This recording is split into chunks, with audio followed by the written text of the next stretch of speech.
అనగనగా ఒక చిన్న గ్రామం, కానీ ప్రపంచం మొత్తంగా గుర్తింపు పొందిన గ్రామం. ఈ గ్రామంలో దాదాపు 400 సంవత్సరాల నుండి సాంప్రదాయకంగా వస్తున్న ఒక అద్భుతమైన కళ.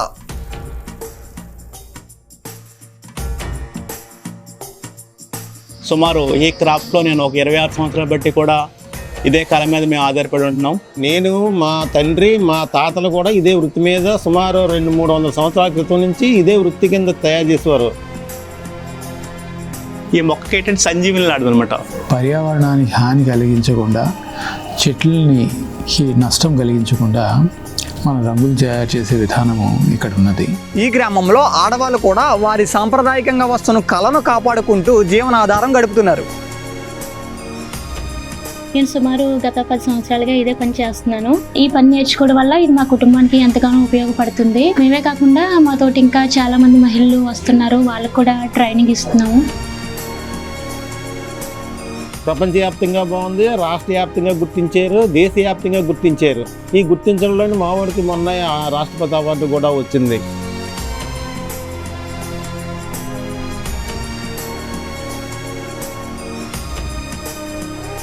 అంతరించిపోయే కళ వాళ్ళని చూస్తూ ఉంటే మహిళలు, ఆడపడుచులు, పిల్లలు, ఇంకా చెప్పాలంటే పొద్దునే చూశాను పాపం ఒక దివ్యాంగులు. ఈ గ్రామంలో ఏమైందంటే ఉపాధికి ఇంకా అవకాశాలు చాలా మెరుగుపడుతున్నట్టే లెక్క.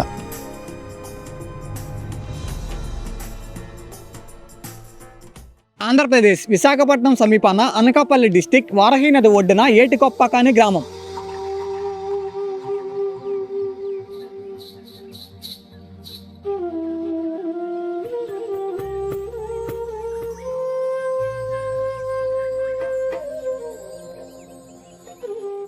Welcome back to our channel. This is the untold story of Etikopaka Toys.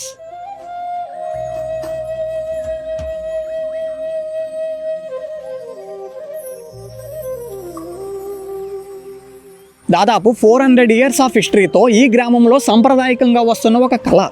కేవలం ఇది ఒక కళ కాదు, ఇది ఒక సాంప్రదాయం అండ్ ఒక గుర్తింపు.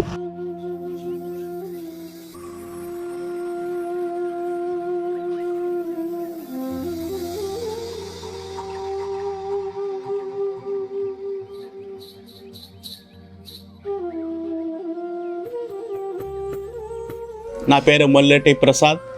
సుమారు ఈ క్రాఫ్ట్లో నేను ఒక 26 సంవత్సరాలు బట్టి కూడా ఇదే కళ మీద మేము ఆధారపడి ఉంటున్నాం. మా వృత్తి ఏమంటే లక్క బొమ్మలు తయారు చేయడం అండి. నేను, మా తండ్రి, మా తాతలు కూడా ఇదే వృత్తి మీద సుమారు 200-300 సంవత్సరాల క్రితం నుంచి ఇదే వృత్తి కింద తయారు చేసేవారు.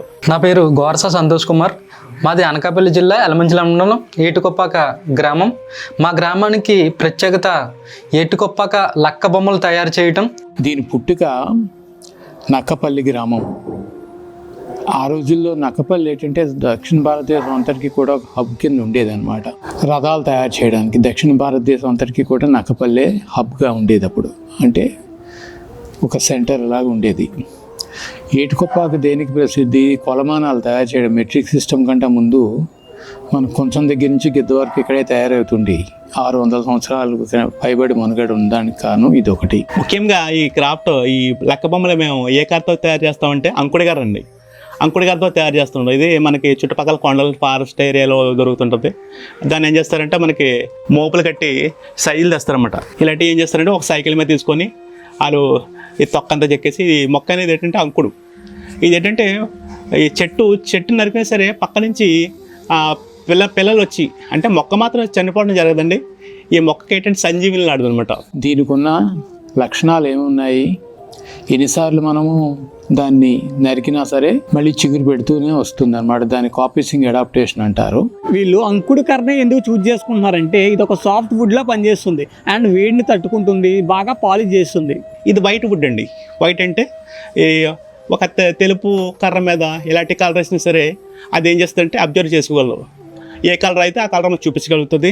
ప్రజెంట్ చుట్టుపక్కల ఫారెస్ట్ నుంచి మేము కూడా తెచ్చుకుంటున్నాం. ఇప్పుడు మాకు ఈ కర్రలన్నీ ఉన్నదండి. ఇది అంకుడు కర్రని టీవీఎస్ బళ్ళు మీద, నెత్తి మోపుల మీద, ఆటోల మీద తీసుకొచ్చి మాకు కర్రల లెక్కన అమ్ముతుంటారు. కర్ర 100 రూపాయలు, 50 రూపాయలు, 60 రూపాయలు కర్ర సైజుని పెట్టి మాకు అమ్ముతుంటారు అనమాట. ఆ కర్ర మేము కొనుక్కొని దీన్ని ఆరబెడతాం. ఒక 2 నెలలు ఆరబెట్టిన తర్వాత అప్పుడు మేము బొమ్మ తయారు చేస్తాం. ఈ ఆరిన తర్వాత ఈ బొమ్మ తయారు చేసామనుకోండి ఎన్నాళ్ళన్నా ఉంటుంది అనమాట. ఈ కర్రను తీసుకొని మేము ఒక 6 నెలలు సీజనబుల్గా దీన్ని పక్కన పెట్టిన తర్వాత బాగా డ్రై అయిన తర్వాత ఈ లక్క బొమ్మని తయారు చేయడం జరుగుతుంది.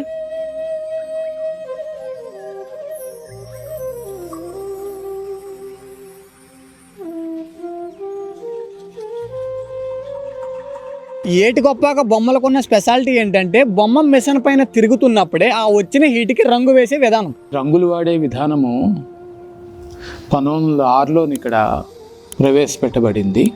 అప్పటికేమైందంటే ప్రకృతి రంగులను వాడే విధానము కళాకారులు నేర్చుకున్నారనే చెప్పుకోవాలి మనము.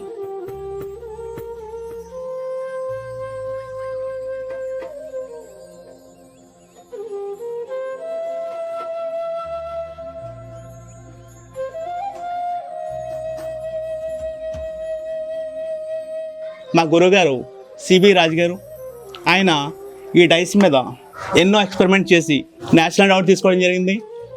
ఈ మధ్యలో మన భారత ప్రభుత్వం ఆయనకి పద్మశ్రీ కూడా ఇచ్చి గౌరవించడం జరిగిందండి. ఈ గ్రామంలో ఆడవాళ్ళు కూడా వారి సాంప్రదాయకంగా వస్తున్న కళను కాపాడుకుంటూ జీవనాధారం గడుపుతున్నారు.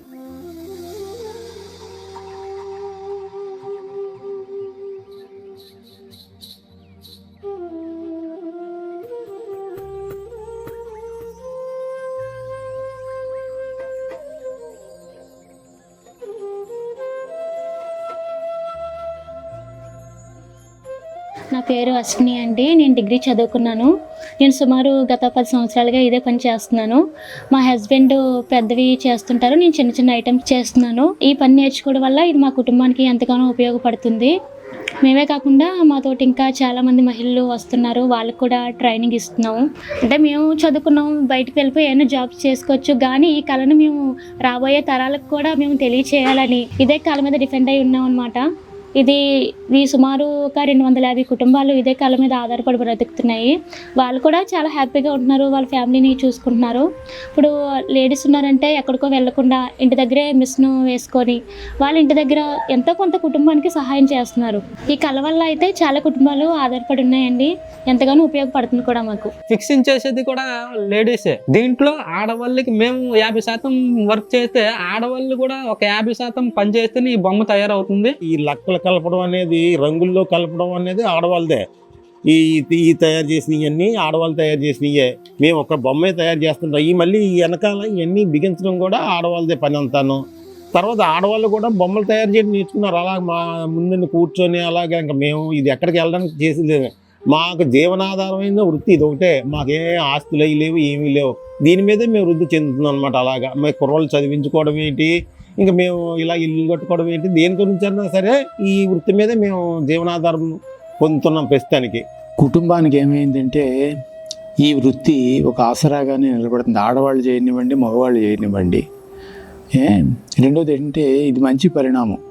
ఏమైందంటే ఆడవాళ్ళు కూడా ముందుకు వచ్చి ఈ వస్తువులను తయారు చేయడము, చెందడం కూడా చాలా ఆశించదగ్గ ఫలితమే అనుకోవాలి. ఈ గ్రామంలో ఏమైందంటే ఉపాధికి ఇంకా అవకాశాలు చాలా మెరుగుపడుతున్నట్టే లెక్క.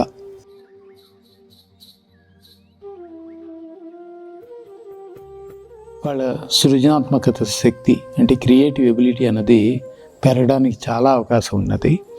రెండోది కర్ర వాడే విధానము కన్జర్వేషన్ అంటాం, అంటే పొదుపుగా వాడడం, నాణ్యతా ప్రమాణాలు పాటించడం. ఇవన్నీ కూడా ఏమైందంటే ఈ 4-5 సంవత్సరాల్లోనే వచ్చిన మార్పులుగానే మనం గుర్తించాలి. ఇంకొక విశిష్టత ఏమైందంటే ఏటికొప్పాకి తూర్పు కనుమలను ఆనుకొని ఉన్నది. తూర్పు కనుమల్లో ఏమైంది, మనకి రంగుల్ని ఇచ్చే చెట్లన్నీ కూడా చాలా విస్తారంగానే ఉన్నాయి. ఇప్పటికీ కూడా రంగులను అక్కడి నుంచి సేకరిస్తుండడం, లక్కలో వాటిని కలిపి బొమ్మల మీద వాటిని అద్దడం చేయడం నుంచి ఏమైందంటే ప్రకృతి రంగులు మనకు అందుబాటులోకి వచ్చినాయి. గ్రామంలో ఏమైందంటే చాలామంది ఈ విధానాన్ని అమలుపరుస్తూ బొమ్మల్ని వాళ్ళు ఎక్స్పోర్ట్ చేయడము, అంటే ఎగుమతులకి అనుగుణంగా మార్చుకొని తయారు చేయడం కూడా ఇప్పుడు ప్రస్తుతం జరుగుతుంది. లక్కలో న్యాచురల్ డైస్ మిక్స్ చేసి ఆ కలర్ని ఈ బొమ్మకు అద్దుతాం అనమాట. ఈ బొమ్మకు అద్దడం వల్ల ఈ ఎంతకాలమైనా సరే ఈ డైస్, అలాగే సుమారు ఈ క్రాఫ్ట్ అంతే సుమారు ఒక 18 సంవత్సరాలు బట్టి తయారు చేసిన క్రాఫ్ట్ ఇది. అయినా సరే దీని గ్లేజ్నెస్లో కానీ కలర్ షైనింగ్లో కానీ ఏం పోవట్లేదు. ఈ ప్రకృతి రంగుల్లో ఏమైందంటే 4 విధానాలు ఉన్నాయి. ఒకటి చెట్లు మొక్కల నుంచి రంగులు అంటే విత్తనాలు, పళ్ళు, బెరడు, కొన్ని కలుపు మొక్కలు, అటవీ ప్రాంతాల్లో దొరుకుతున్న కలుపు మొక్కల నుంచి కూడా మనం రంగులు తయారు చేయడం నుంచి పర్యావరణానికి హాని కలిగించకుండా, చెట్లని నష్టం కలిగించకుండా మన రంగులు తయారు చేసే విధానము ఇక్కడ ఉన్నది. అండ్ ఈ టాయ్స్ పిల్లలకి 100% సేఫ్తో ఉంటాయి, కావున తల్లిదండ్రులకి కొనాలని అనిపిస్తుంది. ఇది చూస్తే పసుపు మనం ఇంట్లో వాడుకుంటుంది. ఇదంటే భిక్షా షీట్ తెలుసు కదా, మనకి లిప్స్టిక్లో వాడతాం. అవి నీళ్ళలో మిక్స్ అయ్యి ఉండడం వల్ల న్యాచురల్ డాల్స్ రావడం వల్ల చిన్నపిల్లలు నోట్లో పెట్టుకున్నా సరే ఏం కాదండి. సింధూరం అని చెప్పి కుంకుమ, పురాతన నుంచి ఇంట్లో కుంకుమ వాడటం మనకు తెలుసు. అదే కుంకుమని ఈ లెక్కలో మిక్స్ చేసి రెడ్ కలర్గా తయారు చేయడం కూడా జరుగుతుంది.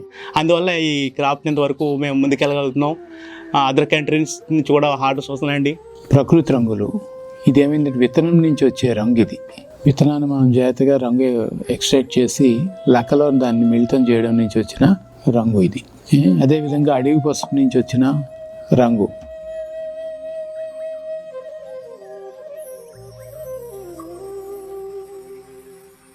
టర్మరిక్ ఎల్లో అంటే కొండ పసుపుని తీసుకొని బాగా చూర్ణం చేసిన తర్వాత దీన్ని సుమారు మిల్లీ మైక్రాన్ వరకు కూడా చూర్ణం చేసి ఆ తీసుకున్న పౌడర్ ఇచ్చిన బాయిల్ చేస్తామండి. ఆ కొండ పసుపును బాయిల్ చేసి మన లక్కలో ఇంక్లూడింగ్ చేస్తాం. లక్క అనేది ఏంటంటే వేడి కరుగుతుంటుంది. వేడి కరుగుతున్నప్పుడు బొగ్గుల పొయ్యి ఉంటుంది. బొగ్గుల పొయ్యి మీద పెట్టుకొని అందులో మిక్స్ చేసి ఇలాంటి స్టిక్ కింద తయారు చేసుకుంటాం. మనం స్టిక్ల కింద తయారు చేసుకుంటాం. అదేవిధంగా అడవి పసుపును ఇండిగో ఫైరా టింక్టోరియా వార్డర్ నుంచి వచ్చిన ముదురాకుపచ్చని కూడా మనము రూపొందించగలిగినాము. అదేవిధంగా రతన్ జ్యోత్ అని ఒక రంగు దొరుకుతుంది అడవి ప్రాంతంలోని.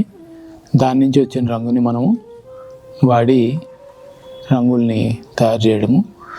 రానున్న రోజుల్లో ఏమైందంటే ఆర్కిటెక్చరల్ సర్ఫేసెస్, ఇంటీరియర్స్లో వాడే విధంగా రంగులను రూపొందించడం జరుగుతుంది దగ్గరలోనే.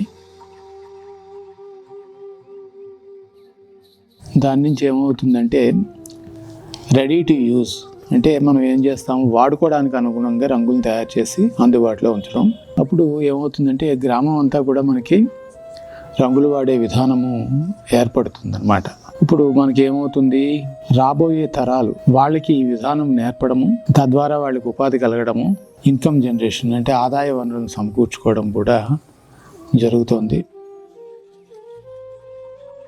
ఫారెన్ ఎక్స్పోర్ట్ ఏదన్నా ఉందైతే మాత్రం దానికి చెకింగ్ అది ఉండి ఈ కలర్ చెకింగ్ అది జరుగుతుంది. కాబట్టి ప్రత్యేకమైన దృష్టితో దానికి కెమికల్ కాకుండా పసుపు కొమ్ములతో పొడి చేసి దాన్ని ముద్దగా తయారు చేసి ఎల్లో కలర్ తయారు చేస్తామండి. అదేవిధంగా రెడ్ కలర్కి జాఫ్రా సీడ్స్ అనేసి 5 స్టార్ హోటల్స్లో, పెద్ద పెద్ద హోటల్స్లో మాత్రమే అది ఫుడ్లో మిక్స్ చేస్తారు. అది దాన్ని నుంచి కలర్ తీసి సహజసిద్ధంగా అది రెడ్ కలర్కి, ఆరెంజ్ కలర్కి కొన్ని షేడ్స్ తీయడం జరుగుద్ది. తూర్పు కనుమలలో మనకి ఏమవుతుంది, డిసెంబర్ నుంచి మార్చి వరకు మనకి రంగులకు సంబంధించిన వనరులన్నీ కూడా సేకరించుకోవడం జరుగుతుంది. 6 నెలల పాటు వాటిని నిల్వ చేసి వాటిని వాడడం జరుగుతుంది. దాని నుంచి ఏమైందంటే మనకి ఏ రంగు కావాలి ఆ రంగులు వస్తాయి. మూడోది ఏమైందంటే ప్రైమరీ కలర్స్ ఏ అయితే 4 ఉన్నాయో వాటిని పాత్ర వాడే విధానం తెలిసినప్పుడు మల్టిప్లికేషన్ అనేది జరుగుతుంది అన్నమాట.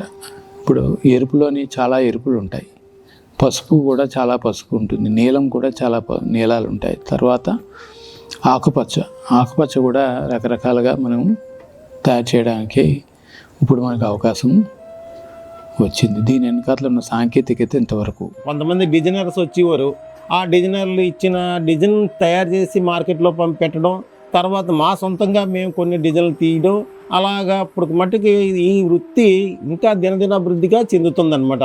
అండ్ వీళ్ళు తయారు చేసే మార్కెటింగ్ స్ట్రాటజీ కూడా 3 కేటగిరీస్లో డివైడ్ చేసుకుంటారు.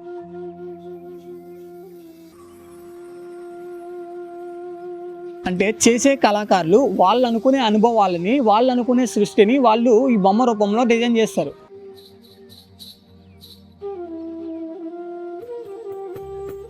సెకండ్ వన్ కస్టమర్ల అవసరాలు, అంటే కస్టమర్కి ఏ విధమైన టాయ్స్ కావాలి అనేది చూసుకొని వీళ్ళు తయారు చేస్తారు. అండ్ థర్డ్ వన్ మార్కెట్ అభిప్రాయం, అంటే మార్కెట్లో దేనికి డిమాండ్ ఉంది, ఏ టాయ్స్ అనేవి బాగా సేల్ అవుతున్నాయి అనేది చూసుకొని వీళ్ళు తయారు చేయడం అనేది జరుగుతుంది. ఈ టాయ్స్లో ఇంకొక స్పెషాలిటీ ఏంటంటే వీళ్ళు తయారు చేసే ప్యాకింగ్.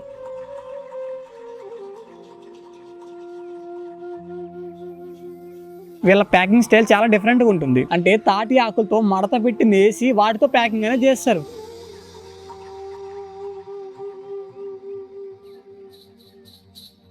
ప్రభుత్వం ఏమైందంటే ఈ దశలోనే మనకి ఇప్పుడు పనిచేయడం కూడా మొదలుపెట్టింది. రాష్ట్ర ప్రభుత్వం అవనివ్వండి, కేంద్ర ప్రభుత్వం అవనివ్వండి, ప్రభుత్వాలు సౌజన్యంతో ఏమైందంటే ఈ కళ ఇంకా ముందుకెళ్తుంది, ముందు తరాలకి కూడా వెళ్తుంది. ప్రస్తుతానికి మార్కెట్లో మా యొక్క బొమ్మల సేల్స్ బాగుంది, ప్రపంచవ్యాప్తంగా బాగుంది, రాష్ట్ర వ్యాప్తంగా గుర్తించారు, దేశవ్యాప్తంగా గుర్తించారు. ఈ గుర్తించడంలోని మావాడికి మొన్న రాష్ట్రపతి అవార్డు కూడా వచ్చింది. 2023-24 గాను సంబంధించి నేషనల్ అవార్డ్స్ కూడా ఈ లక్క బొమ్మల్ని ఢిల్లీ పంపించి కాంపిటీషన్లో పెట్టడం జరిగింది. అది కూడా 20 సంవత్సరాల తర్వాత మళ్ళీ నా రూపంలో నాకు ఈ నేషనల్ అవార్డు అన్నది రీసెంట్గా లభించడం జరిగింది. మన ద్రౌపది ముర్ము గారి చేతుల మీదుగా నేషనల్ అవార్డు తీసుకోవడం జరిగింది.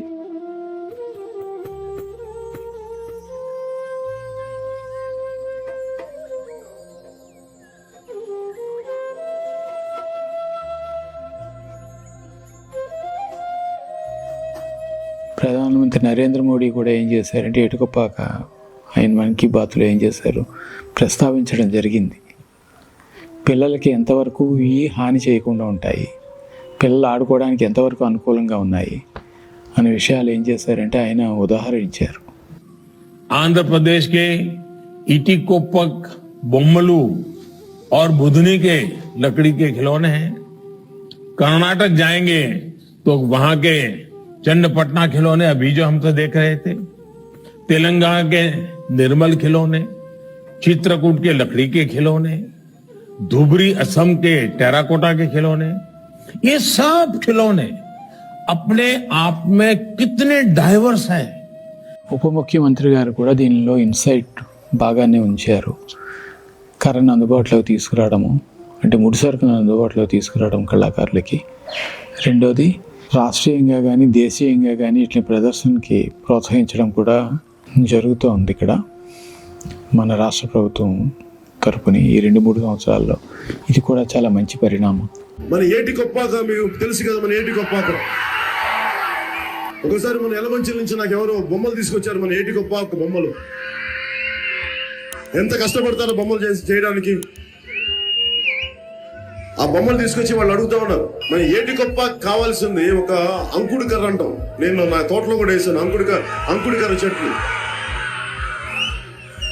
ఆ అంకుడు కర్ర అని చెప్పి పాపం అంతరించిపోతున్న కళ ఏటి కొప్పాక బొమ్మలు మంది ఎలమంచిలో ఉన్నాయి. అంతరించిపోయే కళ వాళ్ళని చూస్తూ ఉంటే మహిళలు, ఆడపడుచులు, పిల్లలు, ఇంకా చెప్పాలంటే పొద్దునే చూశాను పాపం ఒక దివ్యాంగులు ఆయన కూర్చొని కాళ్ళు పని చేయట్లేదు కానీ బొమ్మలు తయారు చేస్తున్నారు.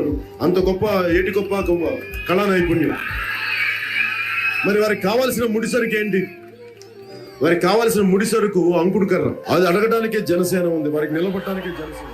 ఈ బొమ్మలను రాష్ట్రపతి భవన్ వంటి వివిధ ప్రతిష్టాత్మక వేదికల్లో కూడా ప్రదర్శించారు. రిపబ్లిక్ డే పరేడ్లోని దీన్ని ఒక శకటంగా పెట్టారు. తర్వాత ఈ ధర్మలా ఒక నేషనల్ అవార్డు కూడా వచ్చింది. రిపబ్లిక్ డే సందర్భంగా జనవరిలో జరిగినటువంటి 26వ తారీఖున మనకి ఢిల్లీలో జరిగినటువంటి గణతంత్ర దినోత్సవాల్లో ఏటికొప్పాక లక్క బొమ్మల్ని అక్కడ INPR డిపార్ట్మెంట్ ద్వారా ఈ బొమ్మల్ని ప్రజెంట్ చేయడం, ఆ బొమ్మల్ని ఏటికొప్పాక నుంచి నేను తయారు చేయడం, ఆ బొమ్మలకు గాను మన రాష్ట్రానికే మనకు 3వ ప్లేస్ దేశంలోనే దక్కడం, ఇదంతా కూడా మా కళాకారులు కూడా ఇప్పుడు చాలా ఆనందంతో, ఉత్సాహంతో కూడా ఈ బొమ్మలు తయారు చేయడం జరుగుతుంది. మన భారతదేశంలోనే 2వ ప్లేస్లో ఆర్టికల్స్లో ఏటికొప్పాక టాయ్కి ఈ వచ్చి అవార్డు వచ్చిందంటే, సెలెక్ట్ అయిందంటే మాకు ఎంతో ప్రౌడ్గా ఉంది. సంవత్సరంలో 2-3 కార్యక్రమాలకి ప్రదర్శన జరుగుతూనే ఉంటుంది. ప్రగతి మైదాన్, ఢిల్లీ హాట్, హాజ్ హౌస్, తర్వాత Jehangir art gallery, prince of wales museum, తర్వాత మనకు శాంతినికేతన్, రవీంద్రనాథ్ ఠాగూర్ గారు ఇక్కడ కూడా మనకి ప్రదర్శన జరిగింది. ఏషియన్ హెరిటేజ్ ఫౌండేషన్ లాంటి సంస్థల్లో కూడా ఇది ప్రదర్శన నిలబడింది. క్రాఫ్ట్స్ కౌన్సిల్ ఆఫ్ ఇండియా అంటే లలిత కళా అకాడమీ, చిత్రకళా పరిషత్, ఇటువంటి వేదికల మీద కూడా ఏటికొప్పాక బొమ్మలకి ప్రదర్శన, ఆదరణ చాలా ఎక్కువగానే లభించింది. వీటి యొక్క అద్భుతమైన నాణ్యత, అద్భుతమైన డిజైన్ మరి హస్తకళ కారణంగా ఈ దేశంలోనే కాకుండా ఇతర దేశాలు కూడా ఎగుమతి అనేది చేసుకుంటున్నారు. 92 తర్వాత మళ్ళీ ఏమైందంటే ప్రకృతి రంగులతో వాడి యూరోప్, అమెరికన్ నిబంధనలకు అనుగుణంగా బొమ్మలు తయారు చేయడం 92 నుంచి ఇక్కడ మొదలైంది. 2007 వరకు కూడా ఎక్స్పోర్ట్స్ అయినాయి. 2007 నుంచి 2022 వరకు కూడా సర్టిఫికేషన్ లేకపోవడం నుంచి ఎక్స్పోర్ట్ అవ్వక ఆగడం అయ్యింది. 2022 నుంచి సర్టిఫికేషన్ అయితే ఎప్పుడైతే వచ్చిందో అప్పుడు మనకేమైంది, యూరోప్, అమెరికన్ మార్కెట్స్కి తలుపులు తెరుచుకున్నాయనే చెప్పాలి. 1992లోని మళ్ళీ నేచురల్ డ్రైస్ వచ్చాయండి.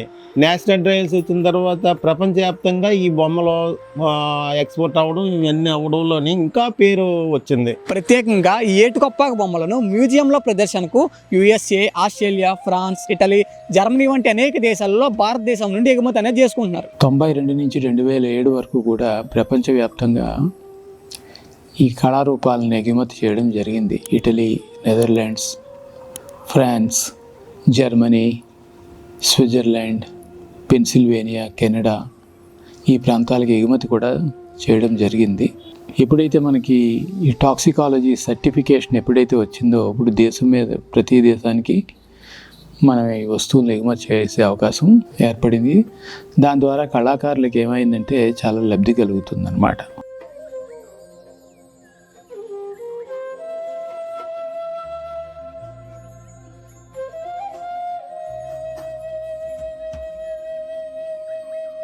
రెండు 2004-05 సంవత్సరాల్లో టాటా ఇన్స్టిట్యూట్ ఆఫ్ సైన్స్ అంటే ఇండియన్ ఇన్స్టిట్యూట్ ఆఫ్ సైన్స్ అంటాం ఇప్పుడు బెంగళూరులో, దాని వెల్డెక్టరీకి ఏమైందంటే ఏటుకొప్పాక నుంచే మొమెంటోస్ వెళ్ళినాయి.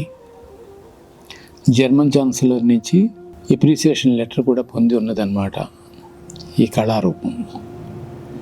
అలాగే 4 సార్లు రాష్ట్రపతి భవన్లోకి ప్రదర్శనకి వెళ్ళడం కూడా జరిగింది. 5 రాష్ట్రపతుల దగ్గర, కలాం దగ్గర నుంచి మొదలుపెట్టి మొన్న ద్రౌపది ముర్ము గారి వరకును వేయడం. అలాగే 2016 తర్వాత 2025 పార్లమెంటు వర్షాకాల సమావేశంలోని ఈ వస్తువులు ప్రదర్శించడం కూడా జరిగింది. ఏడుకొప్పాక అంటే కళాకారులకి ఎంతో కళతో నిండినటువంటి గ్రామం ఇది. పూర్వం నుంచి కూడా ఇక లక్కతోటి, కర్రతోటి, అంకుడు కర్ర పట్టుకొని లక్కని ఎరించి దాంట్లో రంగులు వేసి రకరకాల బొమ్మలు తయారు చేయడం. ఇప్పుడు వివాహ శుభకార్యాలకి కావాలి. రెండోది మనకి గ్రామ దేవతల పండుగలు జరిగినప్పుడు కూడా ఏటుకొప్పాక తాలూకు బరెళ్ళు కానీ ఇవన్నీ ఉండాలి. 3 యాత్రా స్థలాలు ఎక్కడైతే ఉన్నాయో అక్కడ ఏటుకొప్పాక బొమ్మ లేకుండా యాత్రా స్థలం ఉన్నది మనకు కనపడదు. కాశీ నుంచి కన్యాకుమారి ఎక్కడ చూసినా సరే ఏదో ఒక రూపంలో, బొమ్మ రూపంలోనే ఉండవచ్చు, బరెండ్ రూపంలో ఉండవచ్చు, మరొక రూపంలో ఉండవచ్చు. మనం జనరేషన్స్ మారే కొద్దీ కొత్త కొత్త కళలు అనేవి వస్తూనే ఉంటాయి. బట్ సాంప్రదాయకంగా వస్తున్న కళలను కాపాడుకోవాలంటే ఇలాంటి నైపుణ్యాల గురించి అందరూ తెలుసుకోవాలి. అలానే వారి శ్రమ, ఓర్పు, నైపుణ్యం వంటి వాటిని అందరూ తప్పకుండా గౌరవించాలి. This is the story of Etikoppaka toys. Content నచ్చితే follow, share and subscribe my channel.